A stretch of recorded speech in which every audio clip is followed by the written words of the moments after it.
আসসালামু আলাইকুম, welcome back to my channel.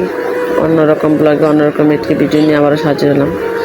তো আশা করি সবাই ভালো আছেন এই বন্যার মধ্যেই, দুর্দশার মধ্যে।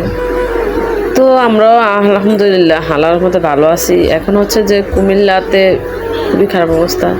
স্বপ্নের গড় নির্মাণ করতে এসে 2024 সালে এই পরিস্থিতিতে পড়তে হবে, ভাবতেই পারি না। এই যে আমার একটা ছোট্ট শান্তিনিবাস তৈরি করতে আসছিলাম এখানে গ্রামের বাড়িতে, কুমিল্লা ব্রাহ্মণপাড়া। তো আসার পরেই যে বন্যা আমাদেরকে বাসিয়ে নিয়ে যাচ্ছে। কুমিল্লা, ফেনী, নোয়াখালী আরও বিভিন্ন জায়গার বিভিন্ন জেলাতেও বন্যা হচ্ছে। এদের আরও খারাপ অবস্থা। তো আমাদের বাড়িতে পানি উঠে গেছে। এই যে কিভাবে যে বসবাস করবো এখানে, আমি বুঝতে পারি না। আমাদের থেকে আরও করুণ অবস্থাতে অনেকে আছে। তো সবাইকে বলি, যারা ভলান্টিয়ার আছেন অ্যান্ড যারা যেভাবে পারতেছেন টান দিতেছেন বা সাহায্য করতেছেন, শারীরিক, মানসিক, আর্থিক যেভাবে পারেন সেভাবেই সবাইকে সাহায্য করেন, সবার পাশে থাকেন, পাশে দাঁড়ান।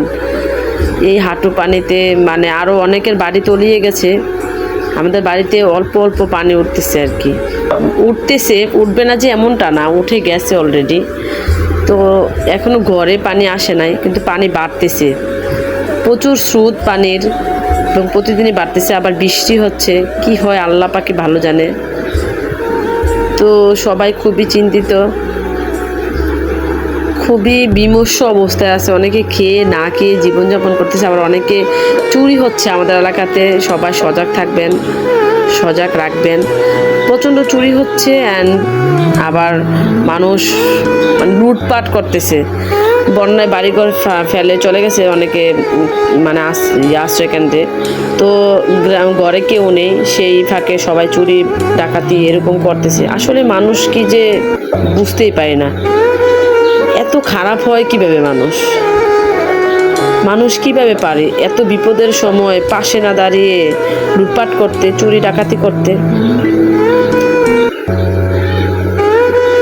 তো সবাইকে দেখাচ্ছে আর কি আসলে বাড়িতে কি অবস্থা, কিভাবে মানুষ দিন কাটাচ্ছে, রাত কাটাচ্ছে। তো যাই হোক, সবাই সবার পাশে দাঁড়াবেন, সবাই সবাইকে সাহায্য করবেন, সাহায্য করার জন্য এগিয়ে আসবেন যেভাবে পারেন আর কি। আল্লাহর কাছে দোয়া করবেন যেন সবাইকে হেফাজত করে আল্লাহ পাক হেদায়েত করে সবাই সবাইকে ক্ষমার দৃষ্টিতে দেখবেন।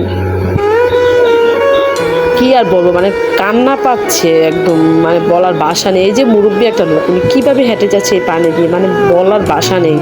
আসলে কোন পাপের প্রায়শ্চিত্ত করতেছি আমরা। যাই হোক, সবাই ভালো থাকেন, সুস্থ থাকেন, সবার জন্য দোয়া রাখবেন। বাচ্চাদের বেশি বেশি খেয়াল রাখবেন, বাচ্চারা যেন সেফ থাকে। যারা বৃদ্ধ তাদের জন্য খেয়াল রাখবেন।